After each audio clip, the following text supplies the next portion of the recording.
Përshëndetje shikues të nderuar, unë jam Krishni Gashi dhe ju jeni me emisionin Drejtesia në Kosovë. Sonte do ndjekim reportazhin e përgatitur nga kolegu Naim Krasniqi, i cili flet për gjendjen dhe sigurinë e gazetarëve të cilët veprojnë e punojnë në Kosovë. Për t'u bërë më të qartë gjendjen, po u prezantojmë disa të dhëna të cilat flasin për ambientin në të cilin veprojnë gazetarët. Vetëm gjatë këtij viti të dhënat e policisë së Kosovës tregojnë për 23 raste të kërcënimeve dhe sulmeve ndaj gazetarëve. Disa prej tyre ende vazhdojnë të mbesin të pazbuluara.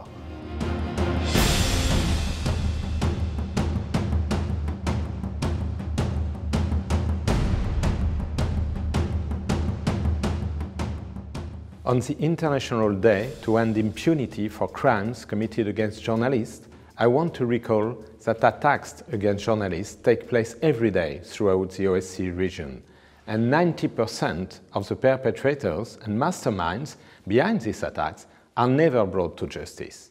Approximately 220 journalists have been killed in the OSCE region since 1997. In 2017 alone, at least 4 journalists have been killed. Today, I think especially of Daphne Caruana Galizia, who was murdered in Malta just 2 weeks ago. I also think of Pavel Sheremet, killed last year in Ukraine. The names of these brave journalists are permanent and painful reminders that we need to be persistent in seeking justice. Each death is a scar on our democratic values and a direct threat to the security of all journalists. Problemet me hetimin dhe adresimin e çështjeve të sigurisë së gazetarëve janë adresuar edhe nga avokati i popullit. Në një raport analitik me disa faqe, avokati ka gjetur një varg problemesh të cilat duhet të adresohen nga qeveria dhe gjyqësori.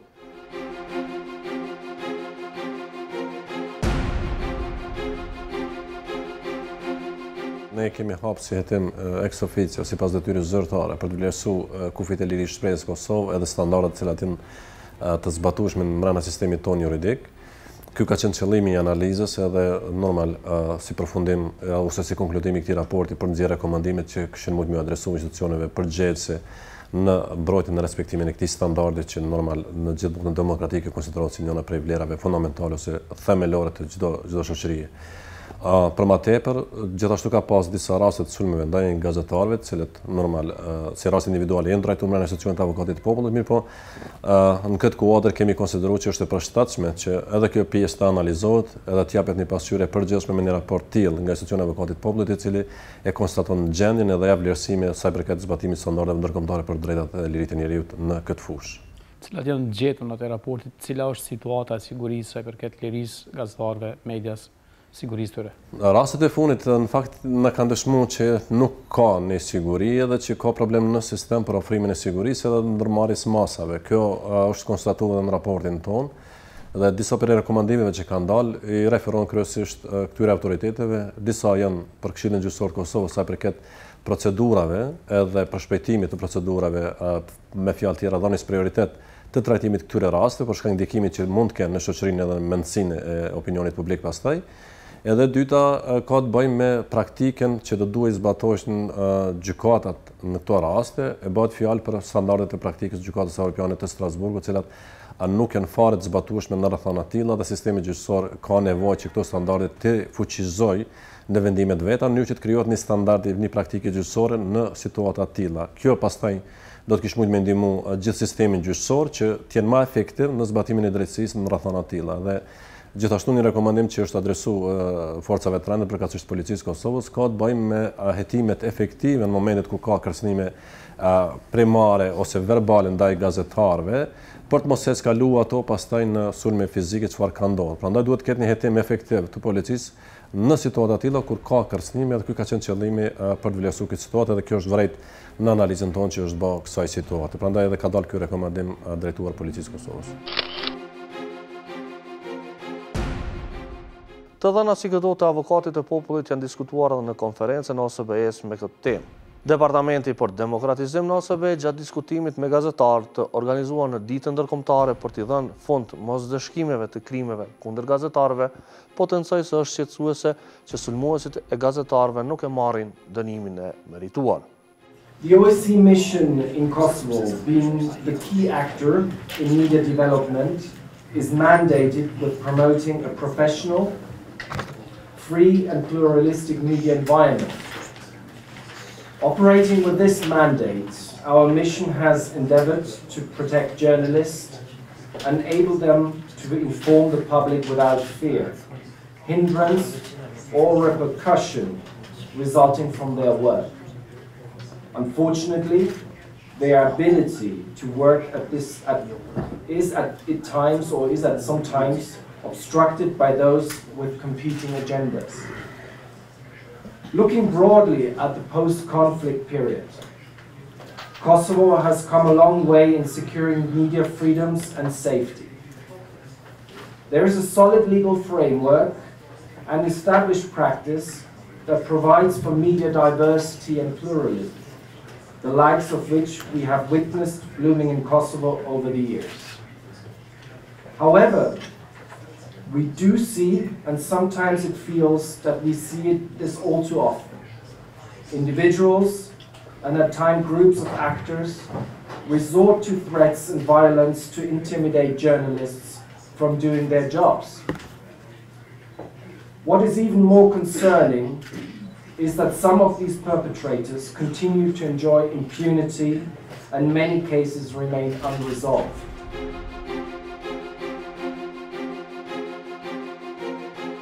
Kryetari i Asociacionit të Gazetarëve të Kosovës, Shkelqim Hysenaj, thotë se mos ndërshkrueshmëria e kërcënuesve dhe atyre që i sulmojnë gazetarët është një motiv për kryesit e këtyre veprave.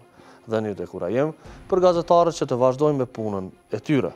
Kosova ka shënuar vetëm regres, nuk ka asnjë lloj progresi sa i përket spari lirisë ushtrimit profesionit gazetarit, e dyta sigurisë për gazetarët dhe e treta lirisë shprehjes. Ne, siç e kemi parë raportet ndërkombëtare që kanë qenë 3 vitet e fundit, vrehet një tendencë në rënje e Kosovës sa i përket garantimit të kësaj lirie, e cila pra garantohet me ligje dhe me kushtetutë. Megjithatë, në gjithë këtë rajonin, duke përfshirë Serbinë, Maqedoninë, Malin e Zi, Kosova shënon regres të jashtëzakonshëm, duke marrë parasysh vitin 2016, ku kishte edhe bomba të hedhura në drejtim të mediave të caktuara, edhe format ndryshme të presioneve ndaj gazetarëve dhe sulmeve fizike, gjë që vendin tonë gjithmonë janë duke rangu më poshtë, qoftë në raporte ndërkombëtare dhe vendore. Ne në një hulumtim të vitit kaluar i kemi evidentuar ku janë problemet. Problemet që ndron gjithmonë tek mos funksionimi i sistemit drejtësisë. Ne kemi gjithmonë hetime për raste të caktuara të vepra penale kur ndodhen ndaj gazetarëve. Kemi raste ndryshme kur prokurorët merren në ato raste, mirë po në shumicën e rasteve kur dosja shkon në gjykatë, atëherë aty kemi ngecje të jashtëzakonshme dhe shpesh herë ato raste nuk gjejnë fare trajtim dhe nuk vijnë deri te një vendim meritor ndaj atij personi që ka kryer një vepër penale ndaj një gazetari, e ku gazetari është viktimë. Gjendja është parafërsisht e njëjtë edhe në komunitetit jo shumicë.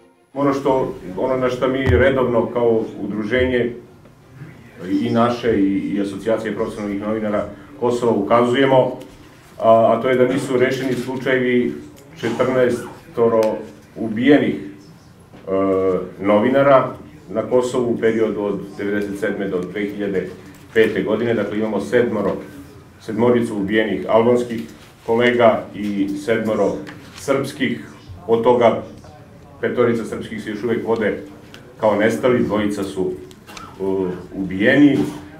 I zanimljiv je ovaj podatak koji je izneo ovde predstavnik OEBS-a za slobodu medija, gdje se kaže da je od 1997. godine u regionu OEBS-a, region OEBS-a pretpostavljam da obuhvata sve države članice OEBS-a, to je 57 zemalja, da je ubijeno 220 novinara. Znači, za posljednjih 20 godina ubijeno 220 novinara. Kod nas na ovakvom malom Kosovu, za koliko je to 5, 7, 8, za 8 godina ubijeno 14 novinara.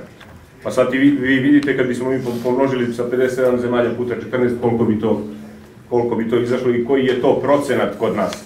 A ono što je još najgore, na nivou OEBS-a u ovom regionu 90% počinilaca je ostalo, kažu, nepoznato. Kod nas je 100% napadača, odnosno ubica i kidnapera ostalo nepoznato. E ata të cilët çdo ditë përballen me sulme, nuk po e shohin dorën e shtetit. Unë jam sulmu fizikisht në protestën e 22 qershorit vitit 2014 nga disa personat që kanë qenë të maskuar. Sulmi ndaj meje ka ardhur në momentin kur unë kam qenë duke kryer detyrën time zyrtare, duke xhiruar djegjen e veturave zyrtare të policisë. Atë ditë janë djegur 6 veturat policisë, veturat të misioneve ndërkombëtare edhe shumë vetura tjera të komunës. Na kallëzon prej asoj dite, a keni paraqitur rastin policie dhe çka ka ndodhur mas asaj dite? Përveç deklaratës fillestare që unë e kam dhënë në polici për ato se çka ka ndodhur në momentin e sulmit, asnjëherë më nga policia nuk jam kontaktuar. Nga ajo ditë që ju jeni sulmu, a keni ndonjë informat se çka ka ndodhur me rastin e juaj? Informat zyrtare as nga policia e as nga prokuroria nuk kam. As nuk e di çka ka ndodhur me rastin. Nga ajo çka unë e di është se personat cilët me kanë sulmuar ende nuk dihen. Domethënë rasti është me kryes të panjohur. Përveç kësaj unë nuk di asgjë tjetër se çka ka ndodhur me rastin. Kanë kalu pothuajse më shumë se 3 vite që kur ju jeni sulmu. A prisni që institucionet e hetuesisë kanë me zbar rastin e juaj? Unë nga ajo çka kisha prit më shumë i shkon që unë me ditë nga kush jam sulmu. Unë nuk e di hala se kush kanë qenë personat që me kanë sulmu. E përderisa na ende nuk e dim se kush janë ata persona, qysh kena me prit që komu kry rasti, edhe qysh kena me prit që ata persona kanë me dalë para gjykatës. Çka do me thonë kjo për sigurinë tuaj si gazetar, në rast se raste të tilla mbesin të pasbardhuna? Po jo veç për mua si gazetar, po edhe për çdo person tjetër që kish mujt mu sulmu në rastin qysh jam sulmu unë në punë, është shumë keq për shkak se ti mundesh me i taku ata persona edhe në jetën e përditshme, mu taku me ta prapë në punë dhe mos me ditë që ata kanë qenë persona që kanë sulmu. Përderisa ti nuk e din pe kuj mbrohesh më sot.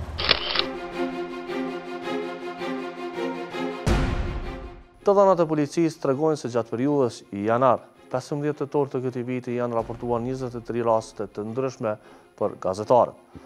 Rastet sipas policisë janë të ndryshme duke përfshirë ngacmimin, ndërhyrjet në sistemet kompjuterike, lëndimet trupore, kalnosjet e rastet e tjera. Nga muaji janar deri në mesin e muajit tetor të këtij viti në polici janë raportuar 23 raste, ngacmim 1 rast, ndërhyrje në sisteme kompjuterike 3 raste, lëndimi lehtë trupor 5 raste, kalnosje 13 raste dhe legalizimi për mbajtjes së pavërtet 1 rast. Këto janë të dhënat e policisë. Rasti i fundit të raportuar për sulm ndaj gazetarëve është ai Vebi Kajtazit. Rrëfimi i tij dëshmon më së miri se çfarë ambientit të pasigurt veprojnë gazetarët kosovar. Zotri Kajtazi, keni pas shpesh kërkësnime së fundmi edhe keni pas edhe një sulm fizik.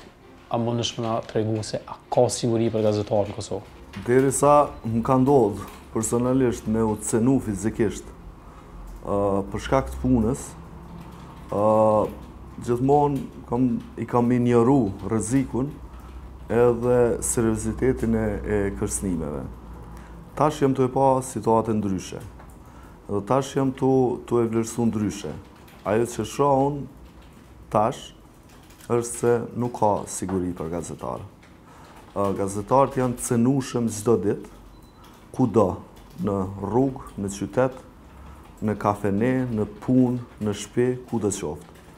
Edhe muj me konstatu, jo me bindje, po me prova, që nuk ka siguri për gazetarë.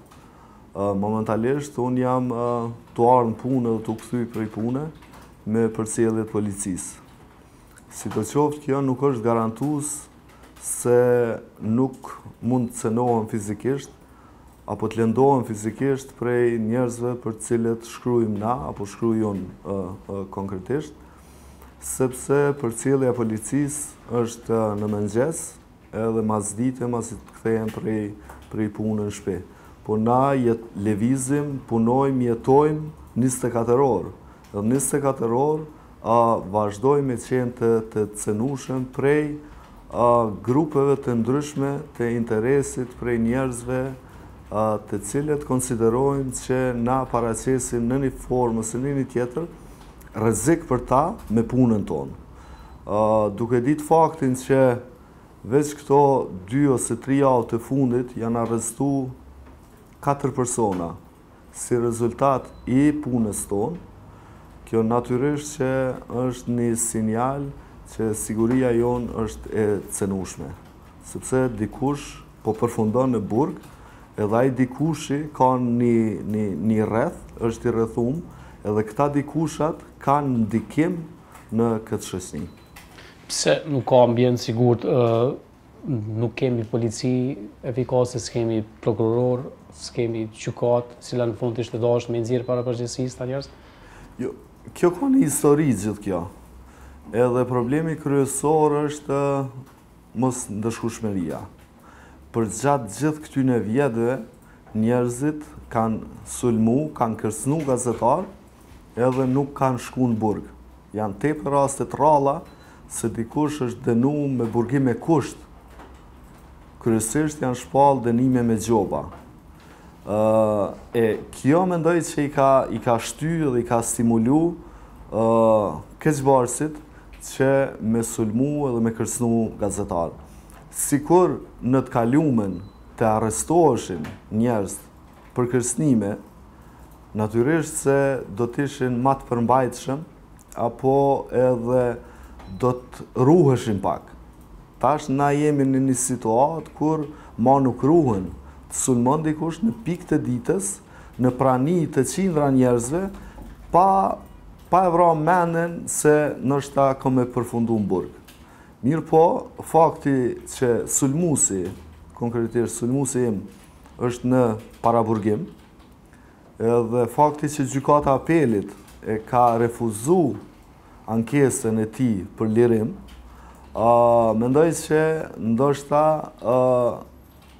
situata ka nisë me u marrë më seriozisht, edhe dikush me mendu për sigurinë e gazetarëve, të cilët gjithmonë janë të pambrojtur. Na jemi në lëvizje kudo që ka lajm, jemi aty, edhe gjithmonë kemi qenë të pambrojtur. Për këtë arsye, mendoj që nuk ka siguri të mjaftueshme, por është një sinjal se ndoshta organet e shtetit kanë me ndërmarrë veprime konkrete që me na garantu siguri. Ajo që e shoh edhe shumë shqetësuese është vlerësimi që e bën policia të rrezikshmërisë. Unë edhe parimi i kemi të shkruar në dokument se liria jonë e lëvizjes është e kufizuar. Neve na rekomandohet që mos me dal natën, që mos me lëviz në ambiente ku ka shumë njerëz, që mos me lëviz në rrugë të pandriqume, që mos me vozit vetur vetë për me pas një shofer, një përcjellës gjithmonë, dhe ma e keqja është për me marrë armë me leje. Edhe nëse na jemi në këtë situatë, kur ky shtet, ata natyrisht bajnë vlerësime sikur për gjithë njerëz tjerë, pavarësisht je apo nuk je gazetar, por nëse të rekomandohet marrja e armës me leje, mendoj që është niveli më i lartë i alarmit se gazetarët janë të rrezikuar. Dhe nëse ne nisim me marrë armë, atëherë i bie që gazetarët do t'jenë të armatosur dhe në një ngjarje apo në një konferencë të caktuar mund t'jenë 3, 4, 5 apo 7 gazetarë të armatosur në një konferencë të thjesht për media, për shembull. Edhe kjo është një alarm i jashtëzakonshëm se situata nuk mund të vazhdojnë këtë mënyrë, por duhet merren masa konkrete me garantu siguri për punën, për jetën, për integritetin ton fizik, po edhe të stafit ton dhe të familjeve tona.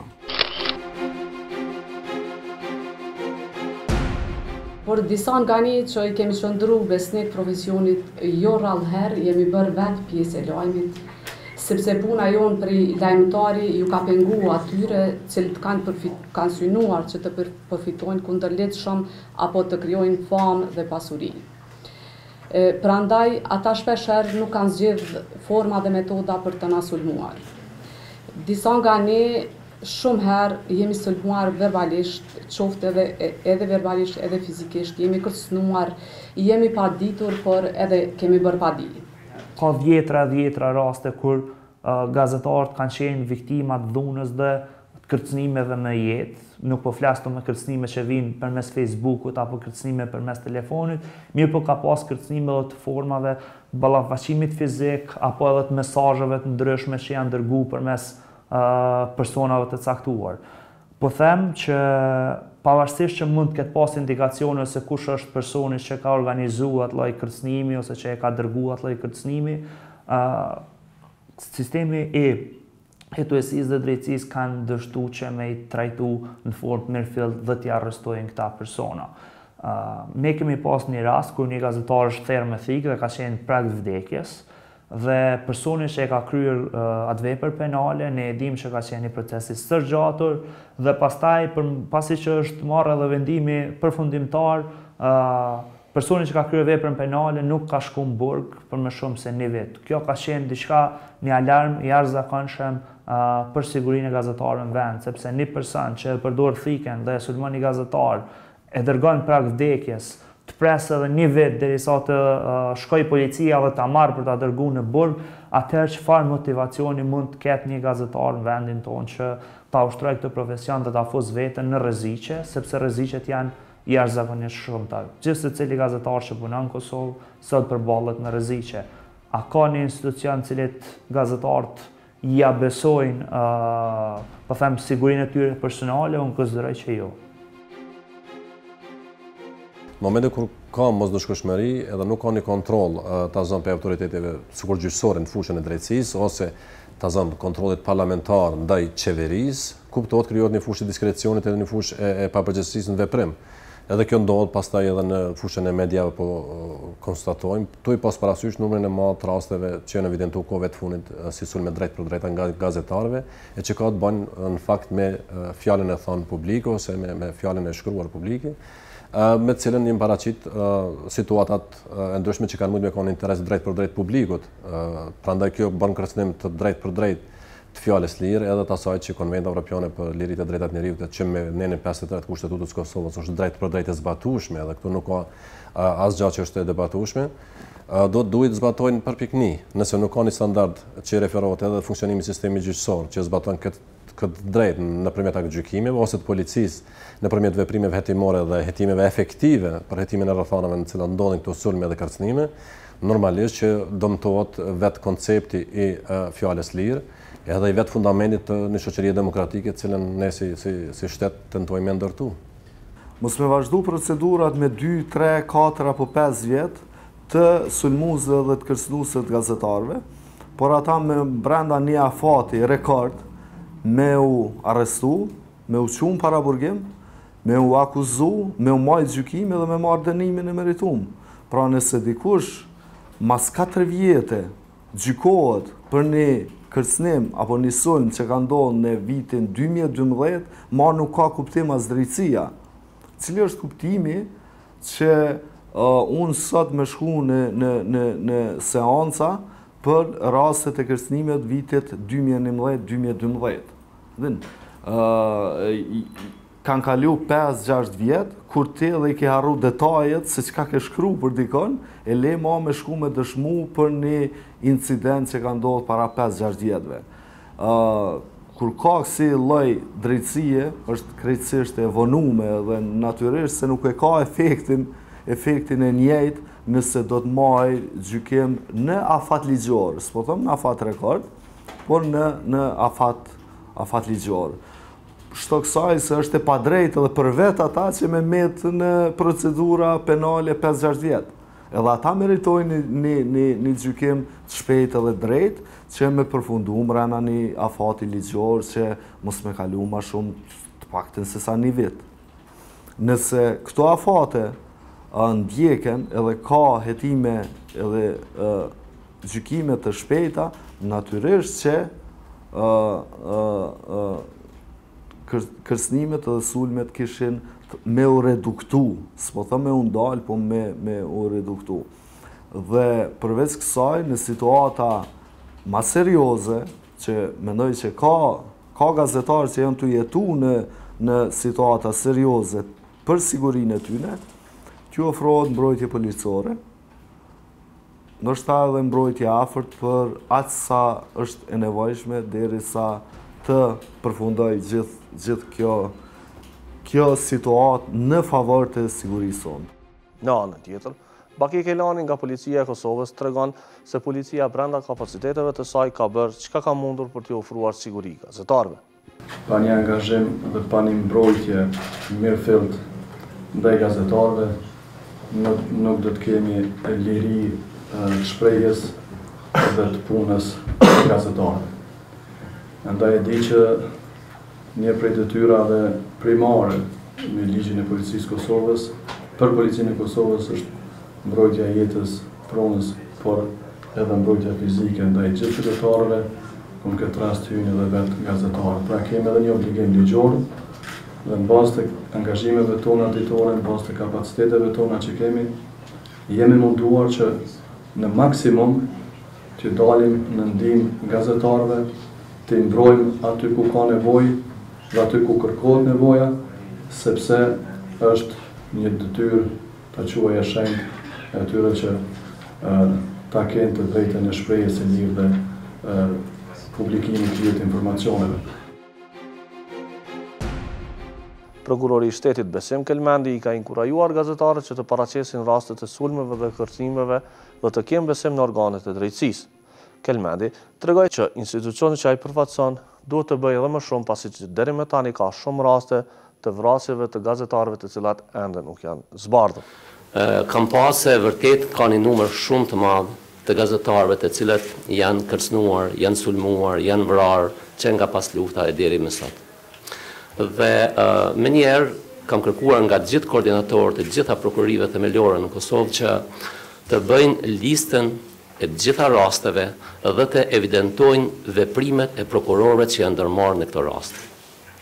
Kam vërejtur se në një numër shumë të madh të rasteve prokurorët kanë vepruar, kanë ngritur akt akuza, kanë dërguar në gjykatë dhe pastaj në gjykatë, jo për ta kritikuar këtë gjykatën, ka dënime, por ato dënime duhet rishikuar, ose politika ndeshkimore duhet rishikuar, sepse ne si prokuror kemi të drejtë si palë të bëjmë ankesa kundër vendimeve të gjykatave.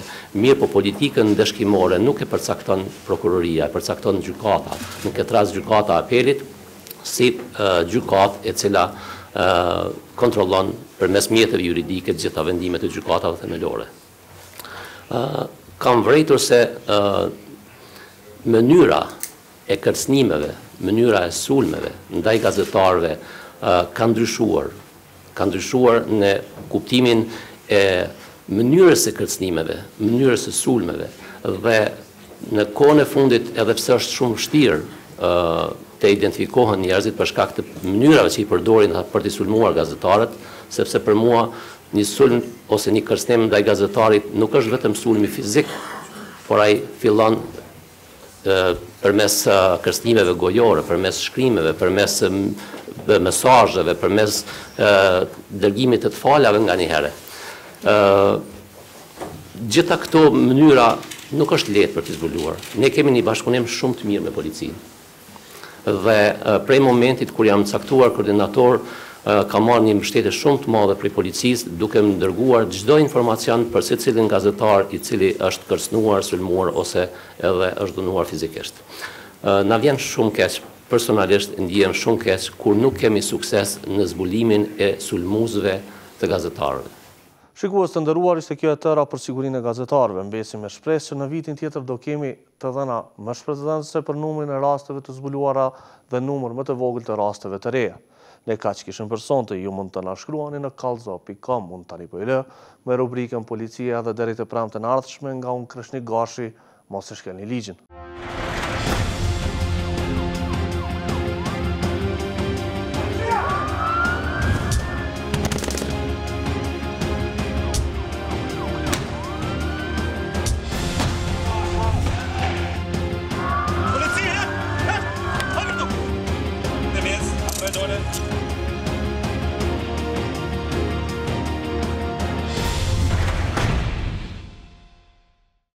Xhirimet në vazhdim janë bërë në bashkëpunim me zyrtarët e policisë së Kosovës. Personat e paraqitur në këtë pamje janë plotësisht të pafajshëm, përderisa të dëshmohet e kundërta me vendim të plotfuqishëm të organeve të drejtësisë.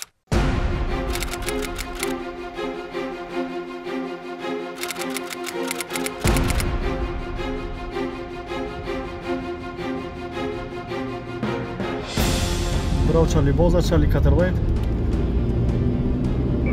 Charlie 14. Charlie 14 që është në drejtim vendi ku ka ndodhur aksidenti. E kuptoj Charlie 14, ndryshe rruga quhet Xhelati Yusufi. Nga Boza kemi marrë informatë se në rrugën Xhevat Yusufi është një aksident trafiku, një automjet e ka godit një shtyllë elektrike edhe ka ikë nga vendi ngjarjes, mirë po patrulla ka dalë me njerë vendi ngjarjes edhe ka identifikuar automjetin dhe tani janë edhe i dyshimti në vendi ngjarjes.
Bravo Charlie Boza, Charlie 14.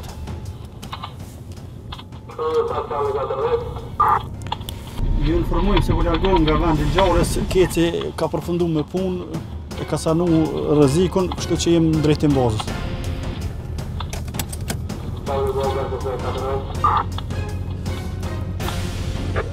Ishëm në vend ngjarjes ku Boza na ka informuar se në rrugën Xhevat Yusufi ka ndodhur një aksident trafiku. Patrulla më njerë ka dalë në vendin e ngjarjes dhe ka konstatuar se një automjet i dyshimt ka godit një shtyllë elektrike që e ka thyr. Mirë po, automjeti i dyshuar ka ikë për vendin e ngjarjes. Patrulla ka bërë sigurimin e vendit ngjarjes dhe ka filluar ndjekjen e automjetit ku ka arritur ta gjej dhe personin e dyshimt ka shoqëruar në stacionin policor për intervistim.